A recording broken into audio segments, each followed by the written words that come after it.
Sin Conexión, sábados, por LT17, Radio Provincia de Misiones. Expedientes Beatles, anecdotario de una banda inmortal. Columnista Emilio Salvador. Bueno, tenemos el placer de arrancar con Emilio Salvador. Emilio, querido, ¿cómo estás? Muy bien, muchas gracias por la invitación. Por favor. Bueno, como te estaba contando, ¿no? Esta era nuestra idea, en principio, de empezar a recordar. Está muy pegado eso, ¿no? De volver para atrás y de recordar y las emociones, ¿no? En general para la vida, desde la publicidad y de todo lo que está pasando, ¿no? Y dije, no, bueno, vamos a pegarnos un gusto en lo que estamos haciendo. Y dije yo, ¿quién mejor dentro de las 10 personas que existen en la provincia, por lo menos, que puedan escuchar y que sepan de una de las bandas ícono, sin dudarlo, ¿no? Sí. De la historia de la música, que estamos hablando de los Beatles. Bueno, gracias por ponerme entre esos 10. Genial. O a lo mejor son los 10 que conozco yo. Sí, bueno, no importa, pero son 10. Son 10. Sí, hay toda una cuestión de volver al pasado, pero desde un lugar distinto, de una resignificación, ¿viste?, de las cuestiones del pasado. Pero también no hay que quitarle mérito, digamos, a que los Beatles son atemporales, ¿no? Y quizás en eso radica su éxito y toda la trascendencia que tuvieron mucho después de haber finalizado la banda. Yo creo que tiene que ver no solo con el estilo y con lo que ellos representaban, sino que había algo en esa música, en esa puesta en escena, que era de otro tiempo, ¿no? Y fíjate que siguen siendo líderes en venta, y vos decís, pará, o sea, el último disco salió en el 70, ¿me entendés? Y tocaron poco tiempo, en vivo. Eso como que es un quiebre, ¿no? Podemos hablar 10.000 horas, obviamente, sí. Pero decir un lapso de una década, 60, 70, deciden dejar de tocar en vivo porque ya no era rentable emocionalmente, o díganle, porque ya no se escuchaban, ya era otra cosa. ¿Y cómo hace una banda para dejar un legado? Obviamente, contextualizarlo en los 60... existen otras cosas que han pasado, ¿no? Digamos, mundialmente, como los matos franceses, el busto que se llegaba, la bisagra, ¿no? Claro, toda esa evolución cultural, y tuvimos la buena suerte de que aparezcan estos cuatro. Se juntaron medio de casualidad encima. Aparte te digo más, fíjate que la producción discográfica de los Beatles arranca en el 63 hasta el 70, o sea, tenés 7 años de discos.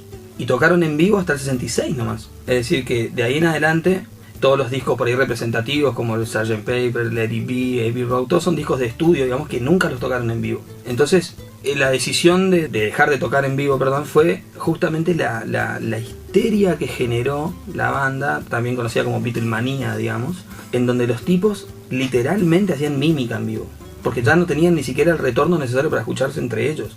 Vos lo podés ver, hay escenas, por ejemplo, en el Shea Stadium, que es el famoso recital en el estadio en Estados Unidos, donde los tipos inclusive ya se ríen de sí mismos, ya tocan cualquier cosa. John empieza a tocar con el codo, Ringo se pasa de los temas, termina el tema y sigue tocando, no se escuchaban más los tipos. Entonces, y te digo más, vos empezás a leer la historia y peor, iban a un hotel y salía gente bajo la cama, se colgaban por la ventana, los arañaban, una locura lo que generaban, ¿no? Entonces deciden, digamos, parar los recitales.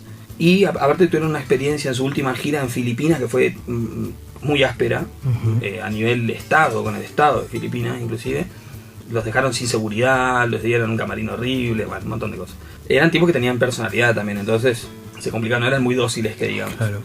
Pero evidentemente supieron combinar los factores necesarios para trascender independientemente de tocar en vivo, porque te digo más, no sé si hay muchas bandas que se pueden dar el lujo de decir, mira, no tocamos más en vivo, pues 3 años de tocar en vivo y seguir vendiendo discos y seguir influenciando a tantas generaciones, o sea. Claro. Hoy puede ser tocar en vivo solamente más un eslabón de la cadena de producción, como sacar un disco, pero en esa época era hacer long play o hacer singles para llegar al disco, para hacer giras infinitas. Exacto. Digamos, como era un poco esa la cadena, digamos, de producción, que todos la respetaban al tanto.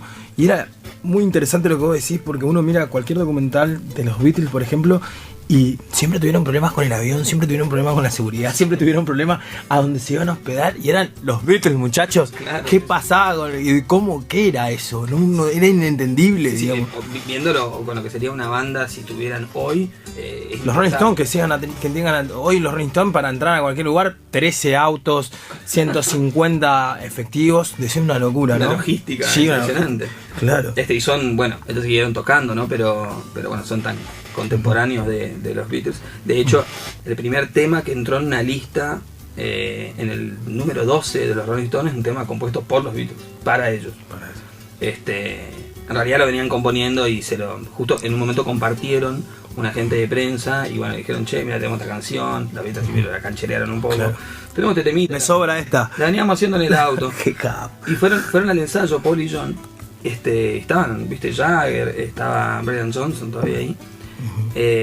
Brian Jones, perdón. Y le dice, che, está buena la canción, pero le falta como un puente.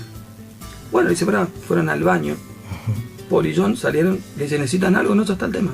Tac. Y fue I Wanna Be Your Man, que fue el número 12 de los Stones. Después ellos lo grabaron. Había una disputa sana, había una disputa copada entre ellos, porque se llevaban bien, pero también se competían un poquito. Claro. A modo tal que ese tema que llega al número 12 de los Rolling Stones, después los Beatles lo graban y se lo hacen cantar a Ringo. Como diciendo... Claro, al último de la fila. Claro, que lo cante claro. Este tema no sobra, ¿me entiendes? Pero cosas bastante sanas. De hecho, después en el año 68 en el Rock and Roll Circus, el famoso recital que armaron los Stones, estuvo Lennon de invitado, bueno, ya estaba Clapton, ya estaban otros referentes. Había músicos interesantes. Y volviendo a la parte esa del recuerdo y demás, digamos, ¿cómo empieza todo esto? ¿Cómo empieza esto? Porque ahora es muy fácil decir, bueno, me escucho por Spotify toda la discografía. Claro. En un momento, en nuestra generación, tendrías que llegar o por tu hermano mayor, o si vos sos el más grande, tenías que tener un material o tenías que ir a una casa. Se han perdido muchas formas, digamos, de escuchar música y el tiempo se ha acotado, parece, a nuestras responsabilidades cotidianas de cada tanto de sentarnos a escuchar. Sí. Uno escucha anécdotas de cualquier parte, que cualquier persona escucha música, iban kilómetros o barrios a escuchar 8 veces el mismo disco. Sí. Antes te juntabas a escuchar música, ¿viste? O sea, venían los pibes del barrio, lo que sea, a hablar de cuál tomar un mate, lo que sea, pero era juntarse a escuchar música, y el que traía un disco, el que tenía un material, era valoradísimo por el grupo porque no lo conseguías con tanta facilidad. Entonces, que alguien tenga ese material, viste, era un motivo de reunión. En mi caso, yo empecé por el lado de mi familia, obviamente de mis viejos. Mis viejos, sobre todo, escuchaban mucho Elvis, obviamente los Beatles también. Y empecé a familiarizarme de chico con esa música. Mi hermano, que yo llevo 2 años, creo que a los 11 o 12 ya empezó con el tema de la guitarra. Mi viejo también tocaba la guitarra. Y los primeros temas que sacaban, viste, venían por ese lado, viste, From Me to You de los Beatles, venían por ahí. Y al principio fue como seguir dentro de un legado, por así decirlo, de la familia. Y después, cuando vas creciendo y te vas interiorizando más, y vas leyendo más, y vas escuchando desde otro lugar, y vas entendiendo más de composición, y vas entendiendo más del contexto, ahí es donde realmente sentís una afinidad. Que podría ser, no sé si usar la palabra fanatismo, pero porque a veces tengo un poco, viste, de recelo con el término, como parece que es algo como ya irracional, ¿viste? Claro.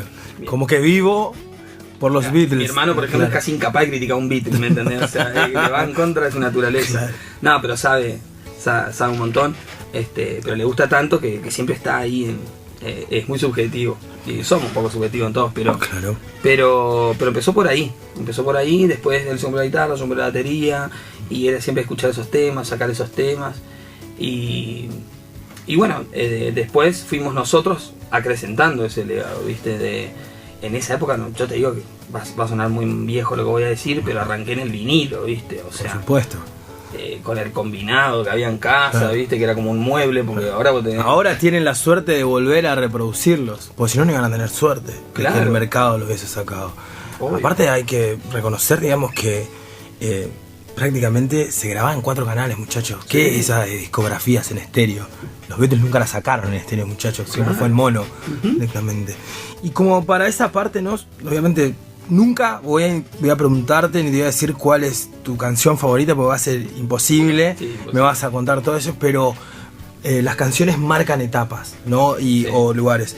¿Qué canción, digamos, como para cerrar este primer encuentro nuestro, te lleva a ese encuentro con tu padre, con tu hermano, con esa parte cuando se compraban las primeras guitarras, hacían los primeros acordes.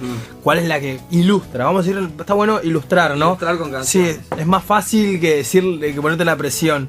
Sí. Top 5 de... Sí, te claro. dije que no sabes qué elegir. Claro, sí. 80.000 canciones. Paso. Si tuviera que elegir un tema de la primera etapa, que quizás fue la etapa que conocí primero, me acuerdo mucho de ese tema que te mencioné hace un ratito, que es From Me to You, que fue un simple, que lo compusieron John y Paul en una camioneta, influenciados por Roy Orbison. Ellos estaban fanatizados con Pretty Woman, fanatizados, y fueron de gira con él inclusive, y querían hacer un tema que se parezca a ese. Y me acuerdo que From Me to You era... Mi hermano todo el tiempo tocaba ese tema, entonces me acuerdo de esa primera etapa, esa canción estaba todo el tiempo, ¿viste? Y que aparte, temporalmente hablando, tiene que ver justamente con los inicios por ahí de los Beatles, ya con un primer disco, avanzando hacia un segundo. Fíjate que los chabones grababan a veces 2 discos por año. Hoy hay artistas que te graban a lo mejor un disco cada 2 años, ¿me entendés? Y los tipos, con todo eso que vos decís, grabando en 4 canales, con un montón de contras, si se quiere, se metían 2 discos por año, se metían giras, se metían... Claro. El primer disco se grabó en 10 horas. Perfecto. Bueno, entonces vamos a cerrar este primer encuentro con Emilio Salvador con ese tema que dijo el muchacho.